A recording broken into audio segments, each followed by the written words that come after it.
السلام علیکم ورحمۃ اللہ وبرکاتہ۔ ناظرین کرام، امید ہے کہ آپ بخیر ہوں گے۔ ناظرین کرام، ہم نے گزشتہ ایک ویڈیو میں طلاق کے تعلق سے آپ حضرات کو ایک مسئلہ سمجھایا تھا کہ طلاق جو ہے وہ ایمرجنسی گیٹ ہے اور اس کا حق کس کو حاصل ہے اور عورت کو بھی وہ حق حاصل ہے اور کس طرح حاصل ہے، یہ ہم نے ایک تفصیل سے اپنی ایک ویڈیو میں آپ کو بتایا تھا۔ آج کل ایک مسئلہ بہت زیادہ اچھل رہا ہے اور یہ بھی مغربی کلچر یا اس تہذیب سے وابستہ افراد اچھال رہے اور بعض نام و نہاد مسلمان، نام لیوا مسلمان جن کا شریعت کی شین سے کوئی واسطہ نہیں ہے، دین مذہب کی سمجھ سے کوئی ان کا تعلق نہیں ہے، ایسے لوگ شریعت میں اور دین میں مذہب میں مداخلت کر کے اپنی رائے دیتے ہیں کہ وہی یہ ایسا نہیں ایسا ہے، تو یہ لوگ اسی زمرے میں آتے ہیں کہ ان کو جو ہے اللہ تعالیٰ بہت زیادہ اور بہت غضبناک اور بہت سخت ترین عذاب دیں گے۔ بہرحال تو اس وقت مغربی کلچر سے متعلق ہو کر کچھ حضرات یہ کہتے ہیں کہ حلالہ جو ہے وہ عورت پر ظلم ہے اور جو ہے مرد نے طلاق دی ہے اور عورت کا حلالہ ہو تو یہ تو ایک شریعت نے ظلم کیا ہے، تو وہ پہلے سے مظلوم ہو گئی کہ اس نے شوہر نے اس کو طلاق دی ہے، اب آپ کہہ رہے ہو حلالہ کراؤ تو اس پر اور ظلم۔ کیا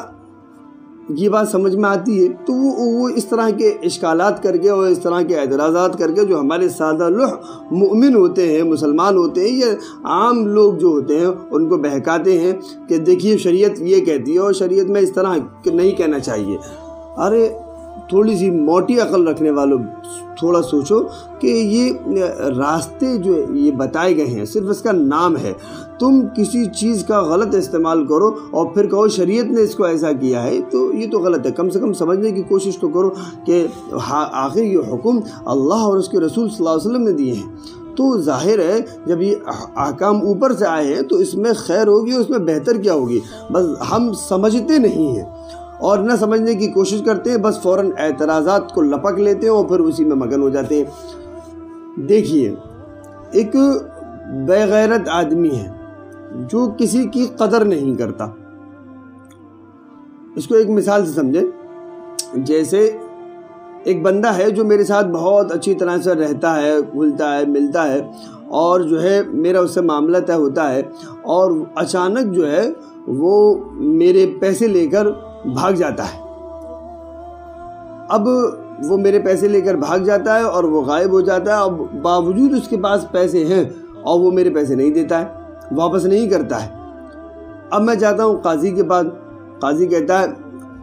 ہم نے کہا قاضی صاحب اس سے ہماری صلح کرا دو، تو قاضی صاحب کہتے ہیں اچھا یہاں پہلے یہ غلاظت ہے، اس غلاظت کو اپنے ماتھے پہ لگا تب صلح کراؤں گا۔ اب ظاہر ہے ایسی صورت میں آدمی کیا کہے گا؟ بڑا بیوقوف قاضی ہے، یہی تو کہے گا، بڑا بیوقوف قاضی ہے، اول تو اس کے بیچارے کے پیسے چلے گئے، اب اس سے ہی یہ کہہ رہا ہے کہ تو اور تو دونوں جو ہے اس غلاظت کو اپنے ماتھے پہ لگاؤ۔ تو ایسی شکل میں قاضی کو بظاہر آدمی ایک دم کیا کہے گا؟ یہ ظالم ہے، لیکن حقیقت میں یہ ظالم نہیں ہے، بلکہ یہ بتا رہا ہے کہ اس بے غیرت آدمی سے تو صلح کرنا چاہ رہا ہے جو تیرے پیسے لے کے بھاگ گیا، اب اس سے صلح کر رہا ہے، یہ تو بے غیرت ہے، لہذا اس سے رجوع کرنا گویا کہ ایسا ہی ہے کہ پہلے تو غلاظت اپنے ماتھے پہ لگا۔ اگر تھوڑی سی بات سمجھ میں آ گئی ہو تو بس ایسا ہی سمجھیے کہ اگر کسی بندے نے، کسی انسان نے، کسی مسلمان نے کسی عورت کی قدر نہیں کی اور ناقدری میں اس کو 3 طلاق دے ڈالی، تو اب یہ عورت اس بے غیرت آدمی کے ساتھ رہے، اس سے کوئی تعلق واسطہ رکھے کوئی ضرورت نہیں ہے اس کو اس سے تعلق و واسطہ رکھنے کی۔ شریعت نے کہا تو آزاد ہے، اب وہ کسی اور سے نکاح کر۔ وہ پہلے بھی منکوحہ تھی، وہ اب بھی منکوحہ ہے۔ شریعت نے یہ نہیں کہا زنا کر، شریعت نے کہا کسی اور سے نکاح کر۔ اور جو بندہ فوری طور پر کہ نکاح کر اور طلاق دینے کے ارادے سے نکاح کرتا ہے، شریعت کہتی ہے ایسے لعن اللہ المحلل والمحلل له، اللہ کی پھٹکار ہے جو حلالہ کرتا ہے اس پر اور جس کے لیے حلالہ کیا جائے اس پر، یعنی جو فوری طور پر یہ کہ بس نکاح کر لے اور اس کے بعد حلالہ کیا اور اس کے بعد صحبت کی اور فوراً طلاق دے دی، ایسے شخص پر اللہ کی پھٹکار ہے، اور جس کے لیے حلالہ کیا جا رہا ہے اس پر بھی اللہ کی پھٹکار ہے۔ تو شریعت کو پھٹکار دیتی ہے، شریعت تو اس کو ناپسند کرتی ہے، پھر کیسے لوگوں نے اس کو توڑ مڑوڑ کے ایک دم پیش کر دیا؟ یہ سراسر غلط ہے۔ یہ آزاد ہے عورت، اور اس بے غیرت آدمی جس نے اس کی قدر نہیں کی اس کے بعد دوبارہ آنا چاہتی ہے،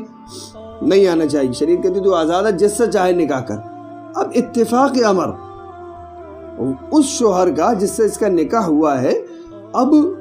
اس کا انتقال ہو جاتا ہے یا خدا نخواستہ اس سے نہیں بنتی ہے، اس سے بھی طلاق ہو جاتی ہے، تو ایسی شکل میں یہ پہلا شوہر اس بندی کے لیے حلال ہو گیا۔ اب اس کو بھی عقل آ گئی کہ نہیں مجھ سے غلطی ہو گئی تھی، اب آئندہ ایسا کچھ نہیں ہوگا، اور لوگوں نے بھی کہا معتمد ہو گیا ہے یا پہلے سے سدھر گیا ہے، تو اب اگر چاہے اس دوسرے شوہر کی وفات کے بعد یا اس سے چھٹکارے کے بعد چاہے تو پہلے شوہر سے کر سکتی ہے، یعنی اس کے لیے حلال ہو گئی، اس کا نام حلالہ ہے،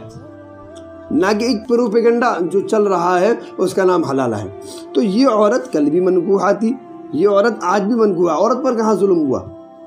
اور اگر فوری طور پر کوئی آدمی اس طرح سے کرتا ہے تو یہ تو بے غیرتی آدمی کے لیے ہے۔ کوئی بھی غیرت مند آدمی اس کو گوارا کرے گا کہ اس کی بیوی دوسرے کے ساتھ صحبت کر کے آگے واپس اس کے ساتھ رہے؟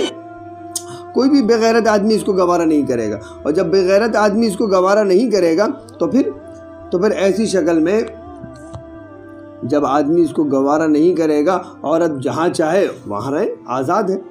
اور جب عورت آزاد ہے اپنے مسئلے میں تو اس کو کہاں سے یہ دنیا کے نام و نہاد لوگ جو نام لیوا مسلمان ہیں وہ کہاں اس میں شریعت میں فی نکال رہے ہیں؟ شریعت میں تو فی کہیں نہیں نکل رہی، شریعت تو حسن بتا رہی ہے کہ اس آدمی نے تمہاری قدر نہیں کی، آپ کو اس کے پاس رہنے کی قطعاً ضرورت نہیں ہے، آپ بالکل اس کے پاس نہیں رہیے، شریعت تو یہ کہتی ہے۔ لہٰذا اس مسئلے کو صحیح سے سمجھیں اور خوب غور کر کے جب اس کو سمجھ لیں گے تو پھر آپ کو شریعت میں کمی نظر نہیں آئے گی، بلکہ شریعت کا حسن نظر آئے گا کہ شریعت نے عورت کو کتنا خود مختار کیا ہے اور کتنا بہترین آزادی شریعت نے اس کو دی ہے کہ وہ جس نے تیری قدر نہیں کی اس کے بعد تجھے رہنے کی ضرورت نہیں ہے۔ اب اگر خدا نخواستہ اور تو دوسرے شوہر سے نکاح کرتی ہے اور نکاح کرنے کے بعد اتفاق امر اس کی وفات ہو جاتی ہے یا وہ بھی طلاق دے دیتا ہے یا اس سے بھی طلاق ہو جاتی ہے، تو پھر تجھے اجازت ہے، تیرے لیے پہلا شوہر بھی جس سے تیرا پہلا نکاح تھا وہ بھی حلال ہو چکا ہے، دوسرے حضرات بھی حلال ہے، جس سے چاہے تو اس سے نکاح کر۔ یہ ہے صحیح مسئلہ۔ ہمیں امید ہے کہ مسئلے کی وضاحت آپ کی سمجھ میں آ گئی ہوگی۔ صدقہ جاریہ سمجھ کر ہماری اس ویڈیو کو آگے بھیجیں، اور کوئی مسئلہ معلوم کرنا ہو تو کمنٹ باکس میں معلوم کر سکتے ہیں۔